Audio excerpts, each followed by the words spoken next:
Hey friends, welcome to Just Call Me Viv. Grab a coffee, pull up a chair, and let's talk. Hey everyone, welcome back to Just Call Me Viv. So I need to open up with a confession.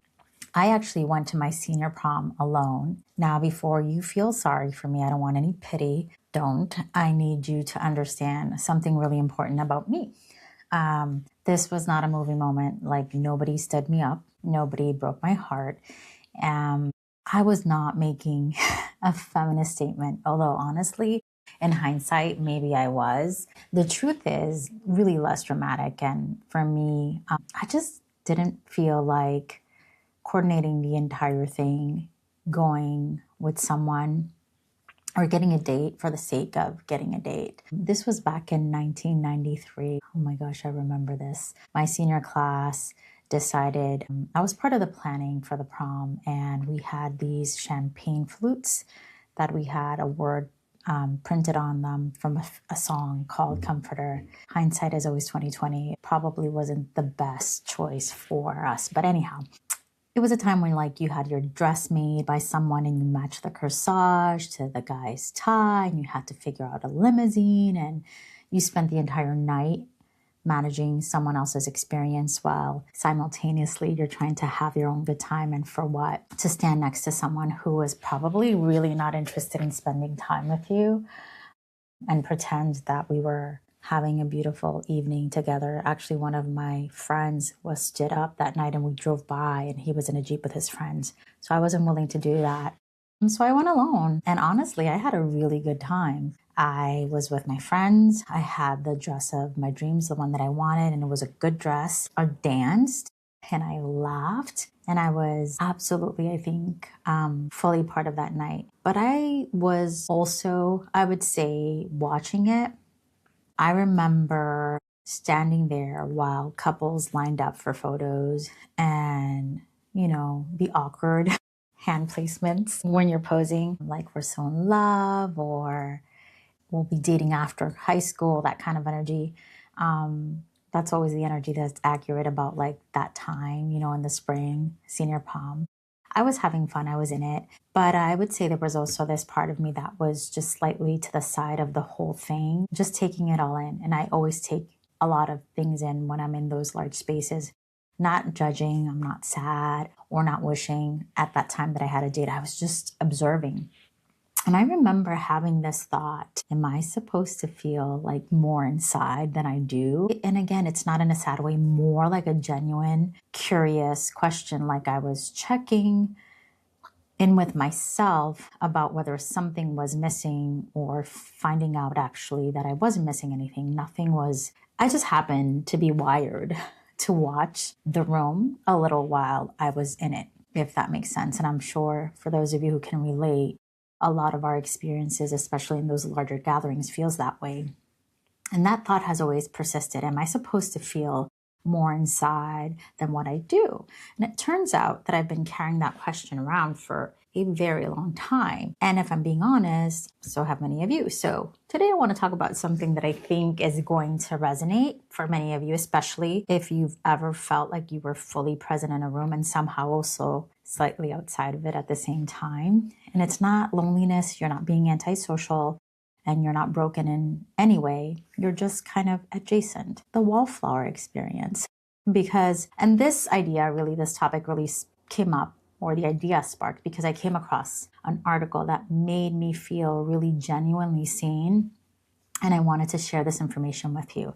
So a psychiatrist named Rami Kaminsky put a name to this experience, and he calls it being an otrovert. So for a very long time, I said that I was an introvert, but I really can't relate with that term. And so for him, otro, as in the Spanish word for other, is combined with the ending of what we hear in introvert or extrovert. And so an otrovert or otrovert is someone who is socially warm, capable, maybe even the life of the party, but who doesn't naturally dissolve into group identity. Like, you can work any room, you just don't belong to it. And there's a difference. And if you've lived it, you know exactly what I'm talking about. So in high school, I was friends with people like the nerdy kids. I was friends with the popular kids, with the athletes, and I could sort of navigate all those places. So this is not a new category. It's just a concept, the otrovert concept.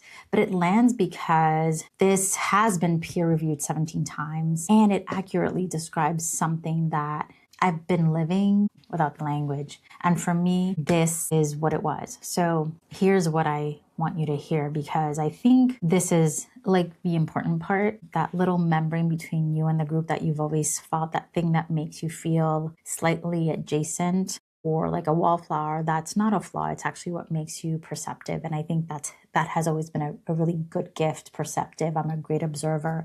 And you're not completely absorbed into the group. You can see the group. You notice who's performing, grandstanding, and for whom. And you notice the person who's on the margins or on the edge, who's not being pulled in. And you notice tensions that are happening between people without like naming these things out loud. You notice the thing that everyone's thinking, what like the brave person is going to say. And that awareness, that's a skill, a real, I would say, valuable, genuinely useful skill in your relationships and in your work and in every room that you walk into. And I would say here's something else. The women that I know who've always felt slightly outside of the group, they tend to be fiercely independent thinkers. Because when you're never fully, when you don't outsource your sense of self-control to the crowd, when you don't hand that over, you have to develop your own compass, and you learn that what you think, even when the room thinks something different, is important. So, and that takes a lot of practice, I would say, and it takes a lot of courage. And for many of you, you've been doing it for many years without anyone really acknowledging it. There's one more piece, which is the depth of connection. Women who aren't drawn to social breadth are often extraordinary one-to-one, and I identify that with so much. I prefer deep connections instead of large group gatherings.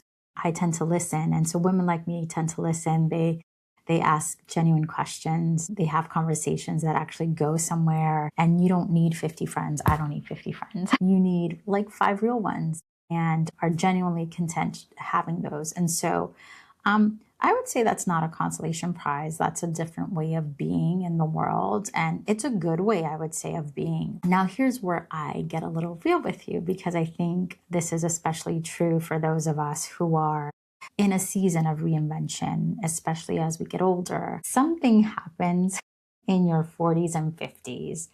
The roles that you've been playing start to feel a little costumey, I would say, like you're putting on an outfit to go out, and the social scripts that you ran on autopilot start to sound a little hollow when you say them, and you become less willing, and sometimes overnight, just slowly, to perform belonging just to keep things comfortable. And this is a time when friendships you outgrow certain friendships. And I would say that suddenly you find yourself in rooms or in spaces that you've been in for years, and something in you just goes like, I don't quite fit here anymore. And it's not because the room has changed. It's because you got honest with yourself. And women describe this to me all the time. They usually say it like, something is wrong with me, or I failed at belonging. But I want to offer you this. I'm a therapist, and I hear it from women all the time that discomfort that you're feeling is not failure, it's information. It's really your own clarity telling you that this isn't it. Keep going. There's something more real ahead of you. And the truth is, we grow and we change. And sometimes we outgrow these rooms and these spaces and these relationships. And the question isn't like, how do I fit in here? You don't want to force yourself to fit in. The question is, who in this room do I actually want to talk to? And really, that's a question. That's the one shift that changes everything. You outgrow people, you outgrow seasons, you outgrow places, and your strength is really depth. When you connect one person at a time as an otrovert, when you build that kind of relationship that can hold weight and truth over time, you don't need an entire room. You just need one conversation and maybe 2. And that's where the real stuff lives anyway. And maybe that's why I really enjoy the podcast, because I'm talking to the one. And I would say the thing that I've watched happen is that women who've spent years feeling like the thoughtful outsider in every room, they actually become the ones who build the room, who light up the room, who people, when they walk in, they wonder, what does she have?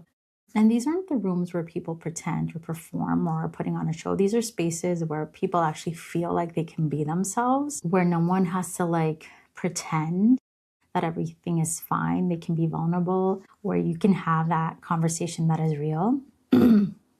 and really make those connections. I want you to really think about this. Not every room deserves that from you, and the ones that do, you'll know when you find them. You'll find your community, and you may end up building them. And I find myself doing that now in this phase of my life. So, and it's really exciting. Would 17-year-old me standing at the edge of the prom dance floor in this great wine-colored dress, just watching, would she have known that she would be fine?